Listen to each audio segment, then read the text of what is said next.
Welcome to the Thomistic Institute podcast. Our mission is to promote the Catholic intellectual tradition in the university, the church, and the wider public square. The lectures on this podcast are organized by university students at Thomistic Institute chapters around the world. To learn more and to attend these events, visit us at Thomisticinstitute.org.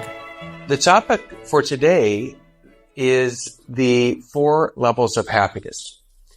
And I want to talk about different ways people conceive of happiness. And I'll talk about the hedonist, that'd be level 1 happiness. The egoist, that'd be level 2 happiness. The altruist, that'll be level 3 happiness. And the altruist of faith, that'll be level 4 happiness. And a quick summary of these levels of happiness is maybe evident from the words I just used. So the hedonist thinks of happiness as bodily pleasure. So eating food, sex, drinking alcohol, etc., all those would be ways that the hedonist would conceive of happiness.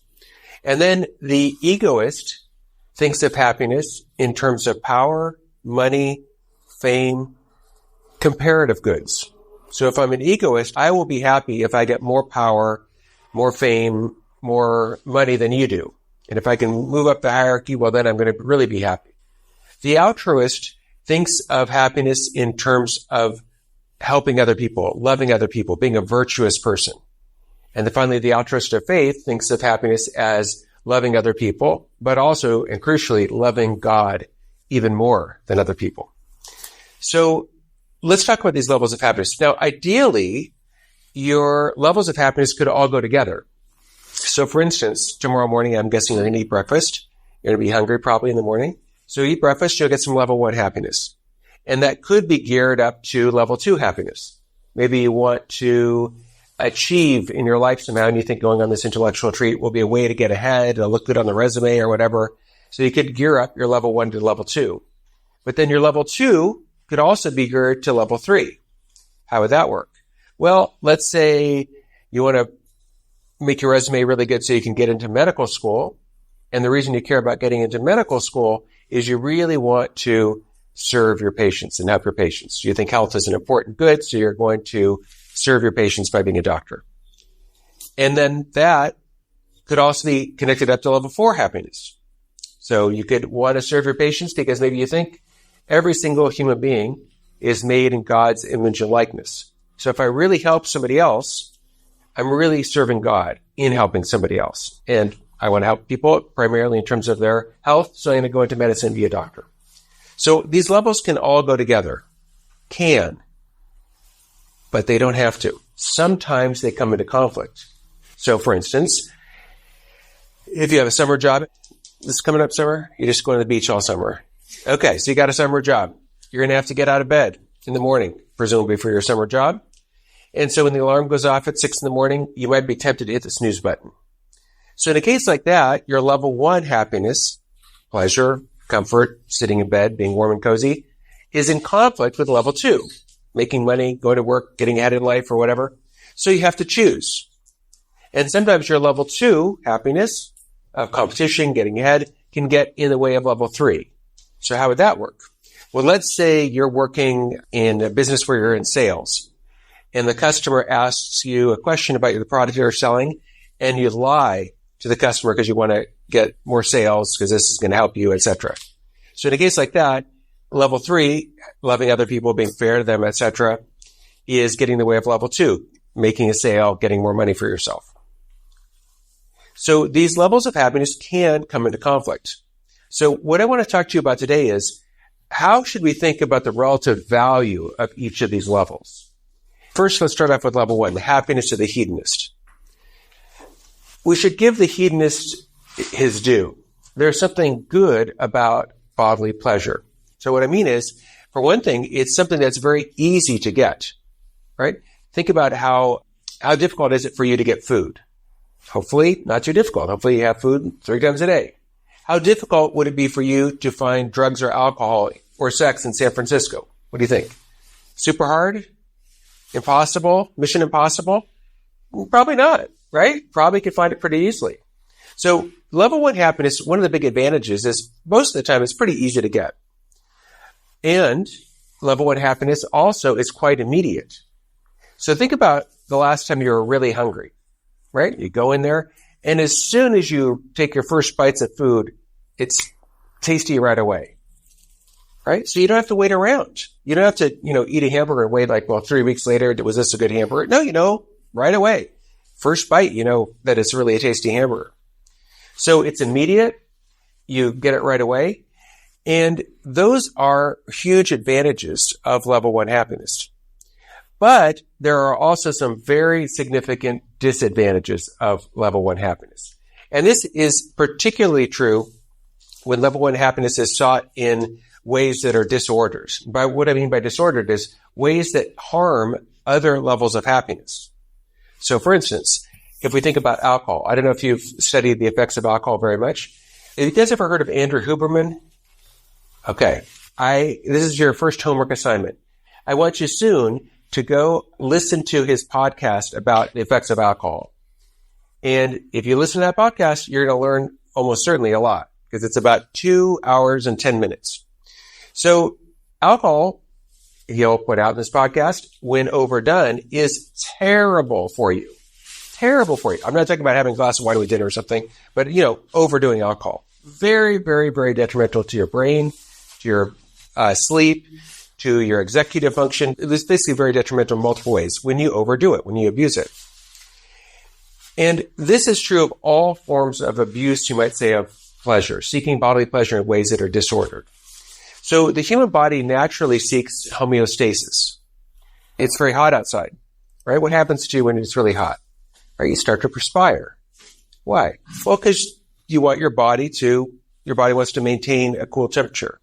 On the other hand, let's say it's freezing cold. What happens to your body then? Well, you might start to shiver. Why? Because your body's trying to warm yourself up. So your body naturally seeks homeostasis, right? A balance. Now, what happens if you overdo level 1 happiness? Well, you have tons of pleasure, but then what does your body do? Well, your body wants to help you get back to that balance, so you're going to have a huge hangover afterwards, right?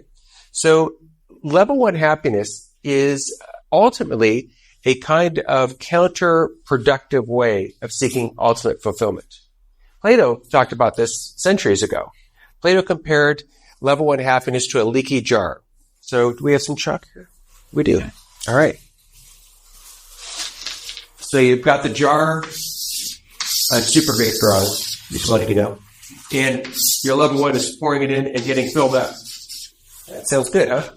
The trouble, though, is that people build a tolerance very quickly. So, to use the alcohol example, you drink some alcohol, get filled up. Oh, I feel wonderful. It's great. But then, of course, you develop a tolerance for alcohol, your jar springs a leak.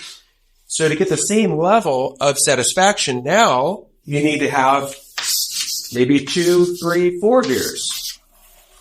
Okay, now you got back up to the original level. But if you have 2, 3, 4 beers, well, you're going to start springing leaks even faster. And the more you put in, the more your body develops a resistance, a tolerance. It just is not thrilling. So to get, or try to get a similar thrill, you got to do more and more and more and more.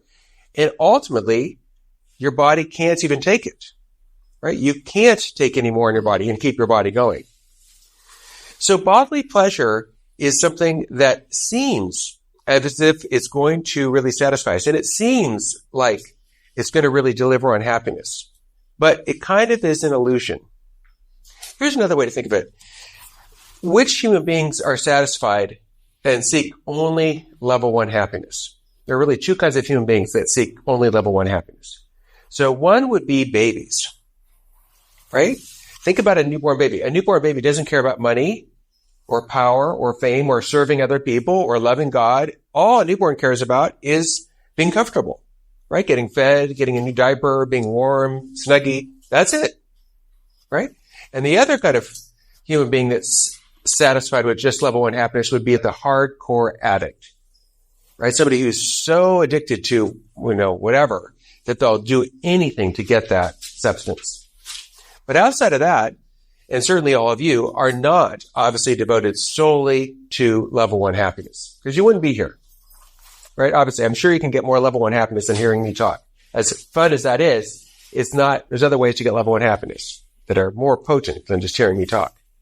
So almost everyone that you know, and certainly you, are not just dedicated to level 1, but are seeking also level 2 happiness. Now, level 2 has to do with competition and being better than others in some respect. So it could be being better than others in terms of money. It could be being better than others in terms of social media followers, right? You post something on Instagram or whatever, and you get tons of people liking it, commenting, and it's amazing. Well, you feel good. You post something, and you get just your mom likes it, and that's it. Well, you feel bad, right? So it's comparative, right? If you were some famous celebrity and you posted something, they might get more things than you've ever gotten in your whole life. And yet they would feel terrible about it because relative to where they are, they think, oh, I should get 100,000 people liking my photo or whatever. So it could be about power. It could be about fame, social media fame, etc. It could be about wealth. It could be about prestige. We compare ourselves to each other all the time. And that's just as we seek bodily pleasure all the time. It's very normal to do that. To say, well, do I go to a better school than this person? Am I more handsome than this person? Am I richer than this person, etc.? And level 2 happiness does have some advantages over level 1 happiness, right? One of the advantages is this. People recognize level 2 happiness winners. So if you are super wealthy, if you're the next Bill Gates or the next Elon Musk, and you have $10 billion or whatever, you are going to get a lot of praise and you're going to get honorary doctorates and awards and whatever. Level 1, there's no societal recognition for that, at least at my school, maybe at your school. At your school, do they have congratulations, Tom, you drank more beer than any undergraduate. Just wow, amazing, Do they? Well, if you're transgender, yeah. If you're transgender, they do. Yeah, okay. But, there's no recognition for level 1, right? But for level 2, there certainly is, right? If you're a huge social media person, if you're, a politician who's very powerful. And so a lot of people think, well, I am going to find my happiness by level 2 in some way. So let's take music. That's one way to try to achieve level 2 happiness. So what would be fantastic if you were seeking music and wanted to be great? Well, maybe if you had your own single that was super popular and you heard it on the radio and you think, wow, man, I really made it. That's amazing. Or maybe not just one song, but a whole album, right? And it's on the radio and it's selling and it's on iTunes and you're just like, wow, I'm so amazing. And people love your stuff and you sell out concerts. Well, do you guys know who is the artist who had the biggest selling record of all time? The person who's the very, very, very, very top. Does anyone know? Michael Jackson. Michael Jackson, you're right. Michael Jackson's Thriller. So Michael Jackson's Thriller sold so many copies that if you added up the second place, which was AC/DC's Back in Black, and the third place, which is Pink Floyd's Dark Side of the Moon, you put those together, Michael Jackson still has more.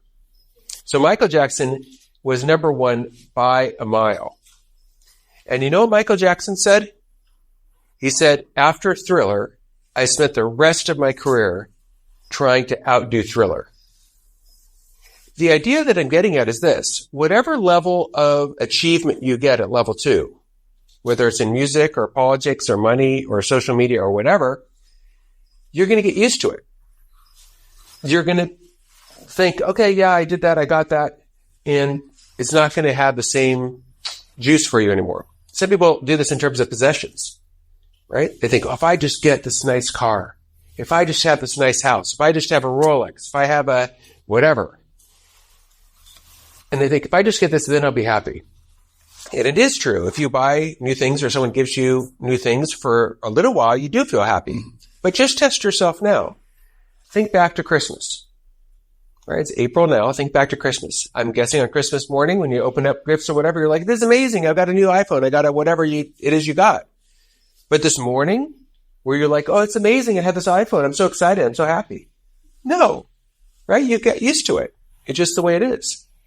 So the same principle holds in every domain. Think about politics, right? You may think, oh, I want to be student body president. That's going to be great. It'd be so important.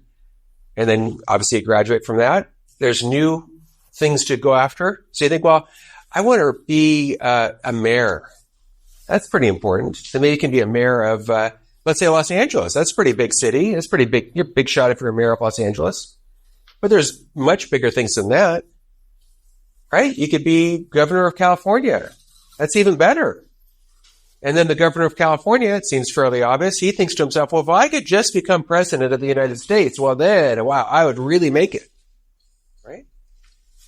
But think about it. Even if you did get all the way to being president, do you think the president of the United States this morning jumped out of bed, did a little jig and said, I'm president, I'm in the White House, woohoo, this is amazing, I'm so happy?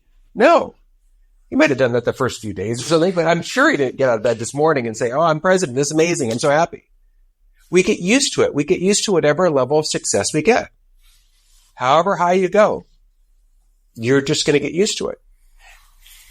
And in addition to that, what's the likelihood that you're going to be president of the United States? Or are they going to sell more records than Michael Jackson? What's the likelihood of doing something like that? You're just amazing. You're the absolute top.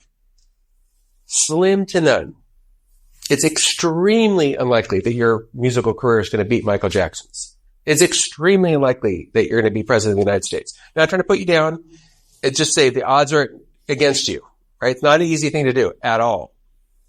So if you put your hopes and dreams and desires that, oh, I'm going to have level 2 and I'm going to be the best, I'm going to be better than other people, you're almost bound to fail. And most likely you'll fail way before reaching some big pinnacle, right? So you might be one of the best people in your college. And I hope you are. I hope you work really hard and become as diligent and intelligent and informed and studious as you can be. That's fantastic. But if you leave your college and you go to Harvard Law School, 99% of people at Harvard Law School are not in the top 1% of Harvard Law School. So the higher you go, the harder it is to be in that 1% and to win. In our culture, many people think that having money is going to make them happy. Lots of money. And it is true that if you have very little money, if you don't eat 3 meals a day, if you don't have a place to sleep, if every night you're freezing cold because you don't have a blanket and stuff, getting the basics is going to make you considerably more happy. But what the research shows is that basically once people get out of dire poverty and they have 3 meals a day and they have a place to sleep and they've got clothes that keep them warm, etc., that more money makes no significant difference for their happiness. It just doesn't make a difference. And I know this from my own experience. So when I was in graduate school at Notre Dame, at the end of graduate school, we had 3 kids. And my wife was taking care of the kids. And so we had 5 people living on my income, which was $10,000 a year. So we were really poor. Like super poor. And I remember I got my first job at Loyola New Orleans, and my first job paid $36,000 a year. So almost 4 times as much as I was making, as a graduate student. And I remember thinking, I am loaded. I am just so wealthy. I can go to the grocery store and just buy groceries and do whatever I want. And this is fill up the gas, take in the car. I thought I was just ultra wealthy for maybe 3 months. And then I got used to it. And then this quadrupling my salary was like, yeah, I can go to the grocery store. I'm okay. I just was totally used to it. Right? And that's true of every level of income. Every level of income. They ask people who make, $80,000 a year, how much would you need to be comfortable? And they say, oh gosh, I'm okay, but to really be comfortable, I need to have 10 or 15% more. And then I'll be okay. Right? They talk to people who make $250,000 a year. How much would you need to be comfortable, sir? Oh, I'm doing okay, but to be comfortable, I really need about 10 or 15% more. Then I'd be comfortable, I think. It's true at every level of income. People always say the same thing. Oh, I'm okay, but I could really is 10, 15% more. Then I'd be okay. Right? So money is something you do need money to be happy, right? We have stomachs. We need to be fed. And unless someone's just giving you bread, you need some way to get your daily bread. So you do need some money. Yeah. And money is a good. Why is money a good? Well, money is instrumentally good to help us get what we need to survive. Because again, we have bodies. We need some food. We have bodies that need to be clothed. Right? You need money for gas, get around. You do need money. But the trouble for some people is they idolize money. And this is an enormous mistake. I remember when I was a kid, we had this kid's Bible, and it had a picture of the ancient Israelites worshiping a golden calf. And I remember as a kid, I was like 10 or whatever, I was like, this is ridiculous. Who would worship money? No one does this. Who worships a golden calf? This is completely insane. And then when I became an adult, I realized lots of people do this. Lots of people worship the golden calf. Now, they may not actually bow down in front of gold, but they do worship in the sense that they make this the most important thing in their life. And there are, unfortunately, many people who do that. It's called the vice of greed, a disordered love of money, where you love money so much that you neglect your family. You love money so much that you neglect your responsibilities to God. You love money so much that you'll lie to get it. You'll cheat to get it. You'll overwork so that your family never sees you because you're so busy at work making more money. All those are ways of worshiping money, right? Having greed, having a disordered love of money. And again, you need money. I'm not denying that. Yes, you do. Especially if you have kids. If you become a father or mother and you've got kids, you've got to feed your kids and get them clothes, etc. The trouble isn't getting money. The trouble is excessive love of money, wanting money too much. So there's a famous study at Harvard about money, and it indicated a number of interesting things, but in a way you didn't need to do an academic study of this because many of these insights I've talked to you about are found earlier in the history of philosophy. So I don't know if you've ever read Boethius's Constellation of Philosophy. If you haven't read that, that's homework assignment number 2. So you've got your Huberman thing on alcohol. Homework assignment number 2 is if you have not read Boethius's Constellation of Philosophy, please read it. It's a fantastic story. It's about a guy on death row. And he has fallen from the heights. He was basically like a prime minister of a country, like a super important person, secretary of state, you might think, in the United States. And the emperor thought he did something wrong, and the emperor threw him into prison. He's awaiting execution. And so he writes this philosophical and poetic dialogue about, his situation. And one of the things he notes there is that it's possible to have your happiness destroyed when you put your happiness in the hands of fate. In other words, when you put your happiness in the hands of other people that you can't control. But that's exactly what happens when you try to make your social media your happiness, or your wealth your happiness, or power your happiness. All those things are ultimately not under your control, right? You can try to outdo Michael Jackson, but what if no one buys your records?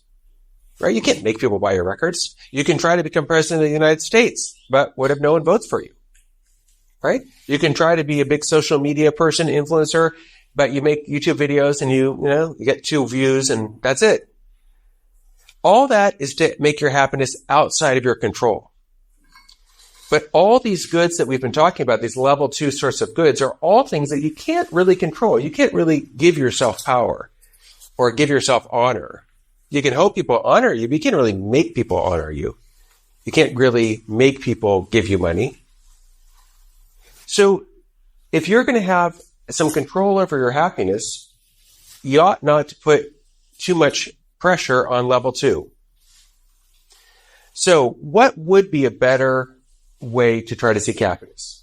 Right? Level 1 is insufficient. It's the kind of happiness that only a baby or a hardcore addict would be satisfied with.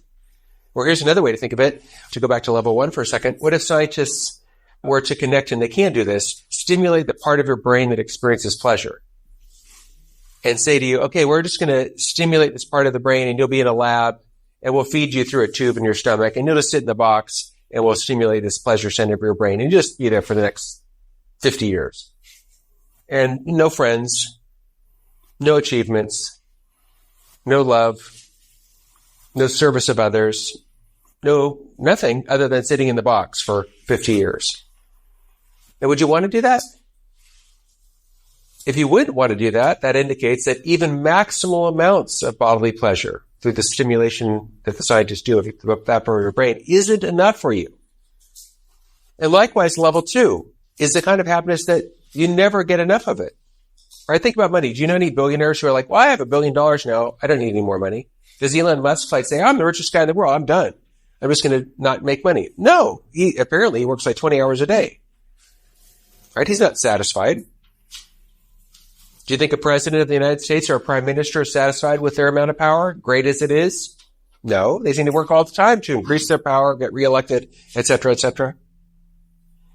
So these forms of happiness are in some ways problematic. So let's turn to this third level of happiness, the happiness of the altruist. Now, this has a huge advantage over level 2 because loving other people is something you can do. It is in your control. You don't have to be at the hands of fickle fate, hoping that your product sells, hoping that you get elected, hoping that people like your social media, hoping for this and that. You can actually choose and make it happen that you love and serve other people. So that's a huge advantage over level 2. It's also a huge advantage because it corresponds, I think, better with human nature. There's a famous study called the Grant Study. And the Grant Study started with people your age, college students. And it studied them all the way through their life for like 70 years. And they were looking at like what things made their lives, meaningful and happy and what led to success and what didn't, etc. And after years of study, like 70 years, they went on the study. They only stopped when the oldest people ended up dying in the 90s and stuff. At the end of the study, the lead researcher was asked, well, what'd you learn, bottom line, from all this research? And he said, well, I can summarize it for you very simply. He says, happiness is love. Full stop. Happiness is love. Full stop. That was the summary of all this research. And what does that mean? Well, it could mean, and does mean for some people, finding a person to be your husband or your wife and having kids with them. Or it could mean, for some of you, finding love and finding a way to serve others in religious life. But the point is, if you don't have love in your life, you are going to be deeply unhappy. So even if you have tons of money, even if you have tons of fame, even if you have tons of bodily pleasure, you are not going to be happy. And we know this empirically. I'm from Los Angeles, right? So I know all about celebrities. And there are a gazillion celebrities who have had massive amounts of sex, massive amounts of drugs, massive amounts of alcohol, massively famous and wealthy and powerful in the movie industry or whatever. And yet were so miserable that they ended up killing themselves. There's tons of examples of this. So we know for a fact that even getting mega doses of level 1 and level 2 does not, in fact, deliver on happiness. Right? And celebrities will tell you this. There's videos of them talking about how empty it feels to have, all this stuff and not have any real friends. Not have anyone who really loves you for you. Because you have to think, if you're that kind of celebrity, maybe this person is only friends with me and only likes me because I'm famous or because they think I'll help them get into the movies or whatever. We need real love. We need real friendship. We need real bonds with other people. And again, that can happen in marriage. It can happen outside of marriage. But wherever you are in terms of your personal vocation, that is absolutely essential for us to be happy. Right? So you might say, well, what is love? Right? Loving relationships. What does that mean? Well, I'd say it means 3 things. It means first, having goodwill for the other person. You want and choose what's actually good for this person. Right? You want their health. You want them to have knowledge. You want them to have friends. You want them to have a flourishing life. And secondly, real love always involves appreciation. And that's why real love is always distinctive for each person. So if I love you, I love what is good about you. Right? Maybe you're athletic. Well, I can love that about you. Maybe you're very smart and intellectual. I can love that about you. Maybe you're witty. Maybe you're good at fixing cars. Maybe you're good at jiu-jitsu. I don't know what you're good at exactly, but if I love you, I appreciate the reality of what's good about you. I can't love you as, oh, you're such a good Queen of England. You just do an amazing job. You're not the Queen of England. That's not real love at all. Because that's the Queen of England's not here. You love people authentically when you appreciate the good that they actually really have. And that's going to vary from person to person. And then finally, love always involves seeking unity with the people you love in appropriate ways. And again, that's going to depend on your relationship, right? So I'm a father, and so when my kids were little, I sought unity with them through raising them, right? And then when they're a little older, unity with them through teaching them how to drive a car, right? Unity with them through helping them with their homework. And the idea is if you love someone and you care about them, you want to share activities with them. You want to do stuff with them. And that'll vary from person to person what those activities are. So level 3 is all about love. And level 3 really does transcend the limitations of level 2 and of level 1. It is a superior form of happiness. And so some people think, well, all I need is level 3. If I just have loving relationships with other people, really strong, good friendships, that is going to be enough for me to be truly happy. Or the Stoics thought, if I just become a person of true virtue, which for them would include having true friends, well, that's all I need to be truly happy. But I think Aquinas would agree with me that even level 3 happiness is insufficient, right? We want something more than just level 3 happiness, as good as it is. Now, what's wrong with level 3 happiness? Well, it's not really wrong. It's something, though, that's incomplete, right? Our hearts are not going to be satisfied, even with the very best of friends. Now, why is that? Well, part of it has to do with the nature of being a human being. We human beings have a mind that seeks after the truth, right? Aristotle talked about this at the beginning of the Metaphysics. He said, all men by nature desire to know. You notice how you're always asking questions. I'm sure from when you were a 4-year-old kid, you're asking questions about this, questions about that. And you will continue to ask questions until the day you die. Our mind is naturally restless, seeking after knowledge and insight and greater truth. But as beautiful as any human relationship can be, and as instructive as any human relationship can be, there is no human being who can really give you the fullness of truth. And we want in relationships, we seek goodness. And it's true that people can be really good. You can have friends that are so admirable and wonderful and so good. But the fact is, Alexander Solzhenitsyn was right, that everyone who's on earth now is a mixture of good and bad. Right? He said the dividing line between good and evil runs down every human heart.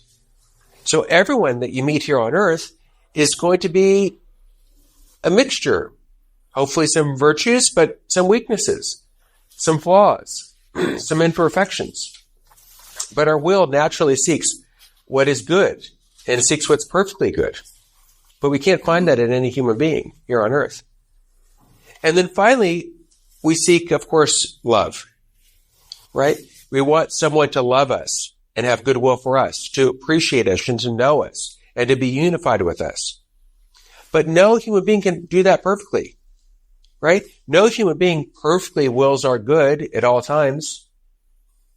Even the most loving marital couples have fights sometimes and say or do the wrong thing.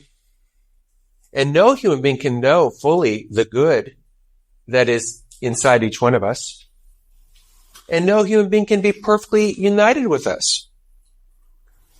Only God can do that. Right? Only God has perfect goodness of will towards us, wanting nothing but our good all the time. Only God is perfectly good, such that there is no dividing line in God, that God's partly good and partly evil. No, if you've read your Aquinas, you know God is not composed. Why? Well, everything that's composed requires a composer. God couldn't be the first cause. If there was something prior to God putting God together, like the people in the automobile factory putting together a car, well, no, God is not composed. Or to put it differently, God is simple. And God alone can fully appreciate the good in us. Why? Because God alone is the creator. And in creating you, God knows you better than you know yourself. Think about this. You don't remember yourself as a baby. God knew you as a baby. God knew you in the womb. God knows you as an old man or an old woman, 97 years old in the nursing home. God knows you now perfectly. He knows whether you have an even or odd number of eyelashes. He knows you way better than you know yourself. He knows all the good deeds you've done in your entire life, most of which you've totally forgotten. And he appreciates every single good thing you've ever done in your entire life, and that you will do in your entire life. So God loves you in terms of unity also. Only God can be perfectly unified with us. Why? Well, only God is always available to love us and to interact with us and to relate to us.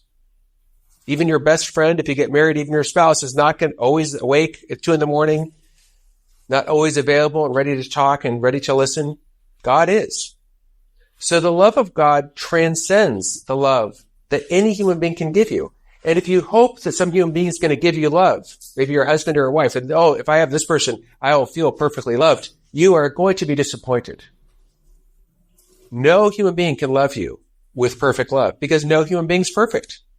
No human relationship is perfect because you have two imperfect people in the relationship. So you're going to be disappointed and your expectations will be thwarted if you imagine perfection. It's not going to happen. And perfection, frankly, isn't going to happen even if you get level 4 happiness here on earth.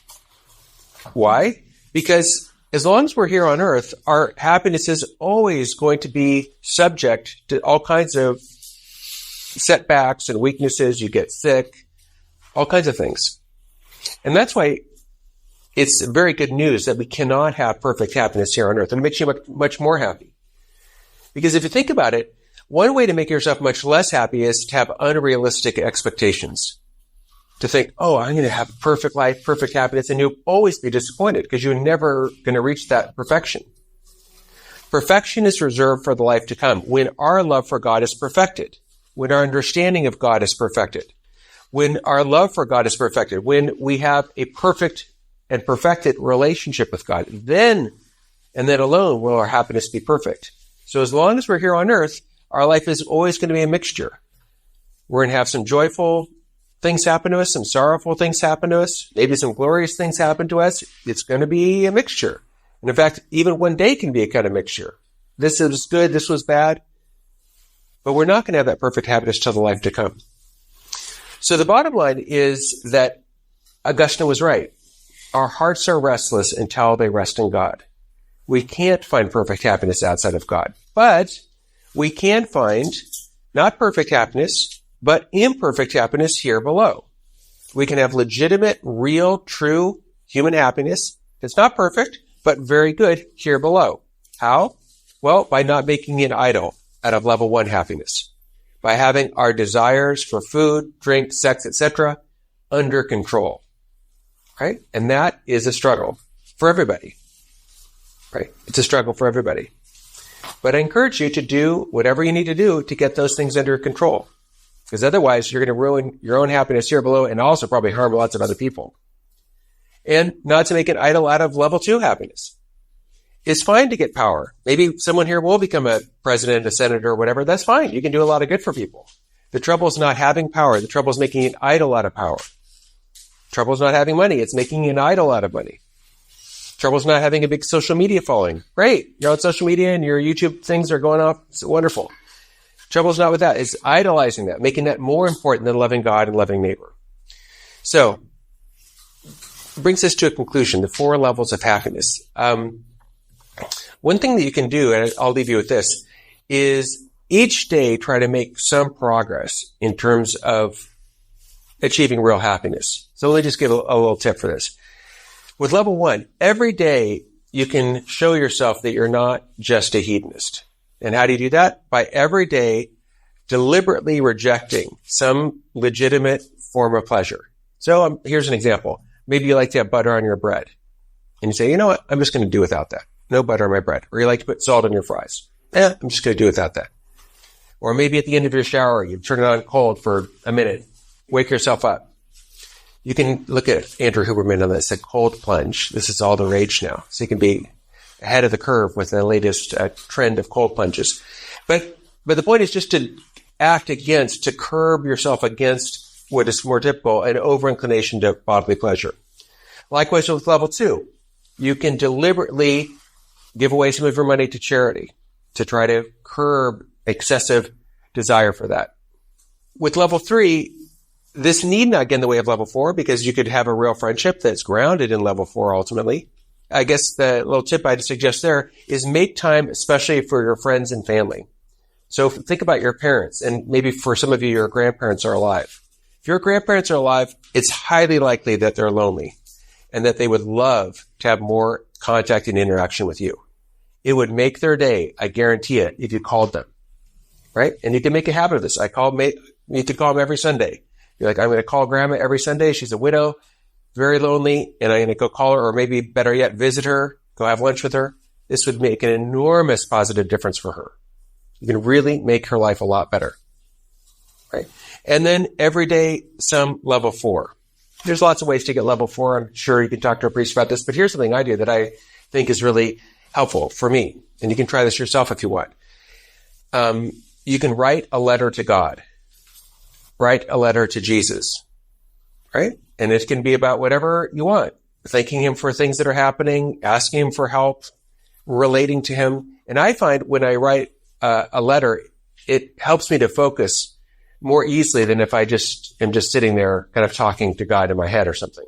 Because maybe you and I are different, but when I pray, very often I start praying, hey God, here I am. I love you. I'm worried about my kids. I'm worried about this or whatever. And then pretty soon I'm thinking about, I got to do this at work. I got to send the email. and I'm just distracted. And somehow I find if I write, I'm just much less distracted. Like it just focuses me and I can just stay on target, stay on track. For me, a lot easier. So if you've never tried that way of praying, you could give it a shot. Write a letter to God and tell God whatever you want. And you can tell God that raw truth about your life. And it may not be pretty. It's not always pretty in my life. So if I ever write a letter to God in which there are things that I don't want anyone to see, you know what I do?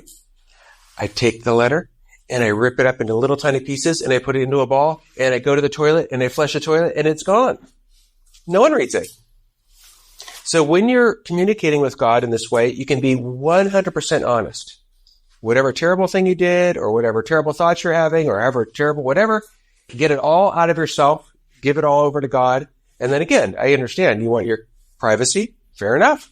Just rip that baby up into little tiny pieces, set it on fire, flush it down the toilet, bury it in the backyard. Although maybe that's not so good because the dog might unbury it and someone sticks it together. So better to burn it or flush it in the toilet.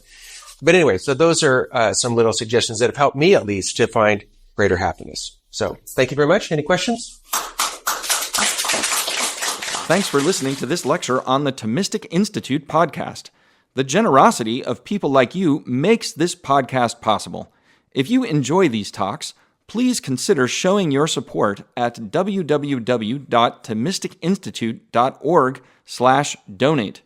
Your donation of even $1 helps us reach more college students and many others with the powerful truths of the faith, and it ensures that we can keep publishing top-notch lectures on this podcast. Thanks a lot.